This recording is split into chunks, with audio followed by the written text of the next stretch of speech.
વલસાડમાં ઈ-કેવાયસી મુદ્દે અરજદારો છેલ્લા કેટલાક દિવસોથી ધક્કા ખાઈ રહ્યા છે અને અરજદારોને ભોગવવી પડતી હાલાકી પાછળ જવાબદાર છે રેશન કાર્ડમાં ખોટા આધાર કાર્ડના નંબર।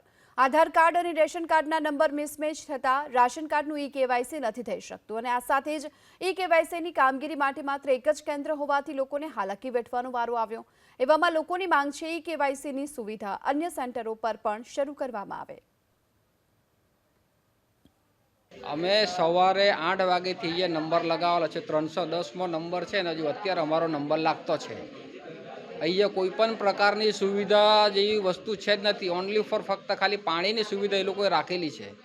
એ લોકોએ હું તો એમ કહું છું કે એ લોકો તો જમવાની બી સુવિધા રાખવું જોઈએ, કેમ કે એ તો સિનિયર સિટીઝન લોકો એટલા બધા આવતા છે કે ન પૂછો વાત।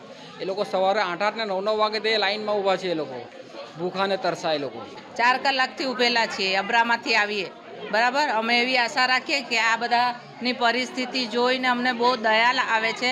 સિનિયર સિટીઝનો બિચારા કમરમાંથી બેન્ડ થઈ ગયા છે, તે બી લાઈનમાં વોકર લઈને લોકો આવે છે, નાના નાના બચ્ચાઓને લઈને આવે છે અને બીજા બધા બી લાઈનમાં ઊભા રહે। પણ એવું કંઈક આયોજન કરે ને ગોઠવણ કરે કે એરિયા વાઇઝ બધાનું આ કામગીરી થાય, અથવા અહીંયા બી સમય વધારે ને ફૂલ મંડે ટુ સેટરડે સુધી કન્ટિન્યુઅસ ચાલે તો થોડી પબ્લિક બી ઓછી થાય ને લોકોનો બી ધસારો ઓછો થાય ને પબ્લિકને બી થોડી રાહત થાય।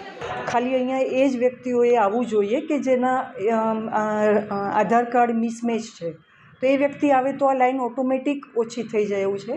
પરંતુ બધાનો ઘસારો અહીંયા વધારે છે, તો થોડુંક એ બાબતે અવેર હોય તો થોડુંક ફેર પડે એવું છે। અને અમારા કેમ્પ બી દરરોજ દુકાનો પર 4 થી 7 અમારા કેમ્પ ચાલે છે, એમાં બી પબ્લિક જાય તો થોડુંક ઓછું થાય એવું છે અહીંયા।